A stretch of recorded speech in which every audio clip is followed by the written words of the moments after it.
তখন তারা পুলিশ ডেকে এনে সেই স্বামীবাগে আপনার একটা মসজিদে তারাবি নামাজ বন্ধ করে দিয়েছে রমজান মাসে। এছাড়াও তাদের বিরুদ্ধে ইসকনের বিরুদ্ধে অভিযোগ আছে, তারা হচ্ছে হিন্দুদের বা সনাতনীদের বাড়িঘর দখল করেছে, তাদের মেয়েদেরকে ধর্ষণ করেছে, অর্থ আত্মসাৎ করেছে, প্রতারণা করেছে, যৌন নিপীড়ন করেছে, ভূমি দখল করেছে। এই ধরনের অভিযোগ ইসকনের বিরুদ্ধে রয়েছে।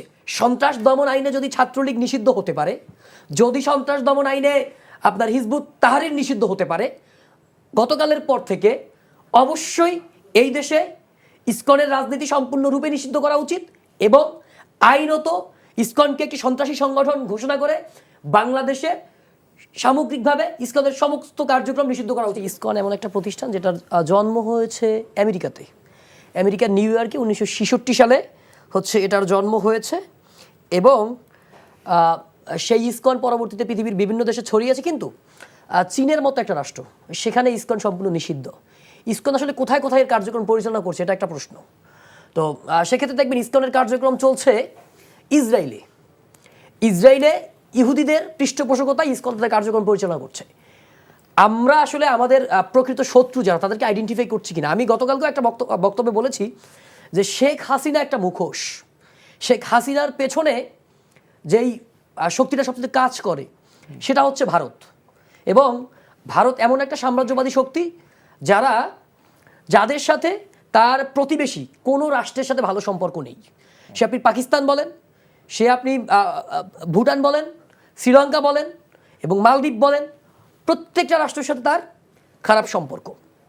এখন বর্তমানে ইসকনের যে কার্যক্রম চলছে, দেখুন গতকালকের যে ঘটনা ঘটিয়েছে ইসকন বলছে যে গত জুলাই মাসে এই যে চিন্ময় প্রভুকে তারা হচ্ছে ইসকন থেকে বহিষ্কার করেছে। এবং যখন চিন্ময় প্রভু হঠাৎ করে আলোচনায় চলে আসলো, তখন ইসকন আবারও বলেছে যে এই চিন্ময় প্রভু ইসকন থেকে নিষিদ্ধ। কিন্তু যখন চিন্ময় প্রভুকে, ইসকনের দায় কিন্তু চিন্ময় প্রভুকে অ্যারেস্ট করা হয় নাই, চিন্ময় প্রভুকে অ্যারেস্ট করা হয়েছে তার ব্যক্তিগত দায়ের কারণে। তিনি হচ্ছে গুপ্তচর বৃত্তি করছেন, তিনি বাংলাদেশের পতাকা অবমাননা করছেন, তাকে রাষ্ট্রদ্রোহিতার মামলায় তাকে হচ্ছে অ্যারেস্ট করা হয়েছে। অ্যারেস্ট করার পরে এখন আপনি বলছেন যে এই লোকটা আপনার সংগঠনের আইন ভঙ্গ করেছে, যেই লোকটা আপনার সংগঠন পরিপন্থী কাজ করেছে বিদায় আপনি তাকে সংগঠন থেকে বহিষ্কার করেছেন। সেই বহিষ্কৃত লোকের জন্য ঢাকার হচ্ছে আপনার এই যে আমাদের স্বামী বিবেকানন্দ স্বামীবাগ মন্দির, সেখানে এবং গতকালকে হচ্ছে ঢাকার আরও একটা মন্দিরে, সেখানে তারা সংবাদ সম্মেলন করেছে এবং তারা বলেছে তারা এই চিন্ময়ের মুক্তি দাবি করছে। যদি চিন্ময়কে মুক্তি দেওয়া না হয় তারা সমস্ত বিশ্বব্যাপী আন্দোলন গড়ে তুলবে। আপনি একাধারে বলছেন যে চিন্ময় আপনার সংগঠনের বহিষ্কৃত। এখন একজন ব্যক্তি যদি অন্যায় করে, এখন আমাদের সাথে হেলাল ভাই আছেন, তিনি হচ্ছে বিএনপিকে রিপ্রেজেন্ট করছেন।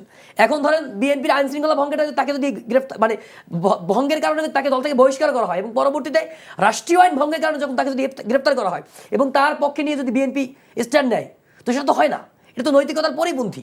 তো এখন যেটা হচ্ছে যে আপনি একাধারে বলছেন সে বহিষ্কৃত, আবার তার পক্ষে আপনি স্ট্যান্ড নিচ্ছেন, তো এটা তো আসলে হয় না। তো আর বর্তমান যে ঘটনা ঘটছে, গতকালকে যে ঘটনা ঘটিয়েছে এবং অতীতে আমি আপনাদেরকে যদি বলি 2021 সালে হচ্ছে ঢাকার স্বামীবাগে তারাবির নামাজ, মুসলমানদের তারাবির নামাজ, তখন হচ্ছে ইসকন একটি নাচানাচির একটা প্রোগ্রাম করছিল।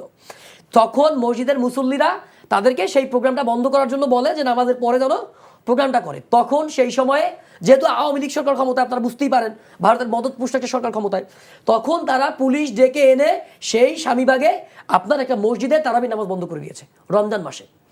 এছাড়াও তাদের বিরুদ্ধে ইসকনের বিরুদ্ধে অভিযোগ আছে, তারা হচ্ছে হিন্দুদের বা সনাতনীদের বাড়িঘর দখল করেছে, তাদের মেয়েদেরকে ধর্ষণ করেছে, অর্থ আত্মসাৎ করেছে, প্রতারণা করেছে, যৌন নিপীড়ন করেছে, ভূমি দখল করেছে। এই ধরনের অভিযোগ ইসকনের বিরুদ্ধে রয়েছে। এই সব অভিযোগের ভিত্তিতে এবং গতকালকে যে ঘটনা ঘটিয়েছে, সুস্পষ্টত একজন সরকারি আইনজীবীকে, একজন রাষ্ট্রীয় কর্মকর্তাকে যেইভাবে আদালত প্রাঙ্গণে নির্মমভাবে হত্যা করেছে, এরপরে সন্ত্রাস দমন আইনে যদি ছাত্রলীগ নিষিদ্ধ হতে পারে, যদি সন্ত্রাস দমন আইনে আপনার হিজবুত তাহরির নিষিদ্ধ হতে পারে, গতকালের পর থেকে অবশ্যই এই দেশে ইসকনের রাজনীতি সম্পূর্ণরূপে নিষিদ্ধ করা উচিত এবং আইনত ইসকনকে একটি সন্ত্রাসী সংগঠন ঘোষণা করে বাংলাদেশে সামগ্রিকভাবে ইসকনের সমস্ত কার্যক্রম নিষিদ্ধ করা উচিত। এবং এছাড়া আমি যদি উদাহরণ হিসেবে বলি, বাংলাদেশ, ইন্দোনেশিয়া, মালয়েশিয়া, সৌদি আরব সহ পৃথিবীর বহু দেশে ইসকনের কার্যক্রম নিষিদ্ধ রয়েছে। এবং যেহেতু অভিযোগ আছে ইসকন হচ্ছে ইসরায়েল বা ইহুদিবাদীদের পৃষ্ঠপোষকতায় হচ্ছে পরিচালিত হচ্ছে। সুতরাং বাংলাদেশের সাথে ইসরায়েলের সাথে কোনো সম্পর্ক নাই এবং ইহুদিবাদীদের সাথে কোনো সম্পর্ক নাই। সুতরাং তাদের পৃষ্ঠপোষকতায় থাকা একটা সংগঠন কোনোভাবেই বাংলাদেশে এই ধরনের কার্যক্রম চালাতে পারে না।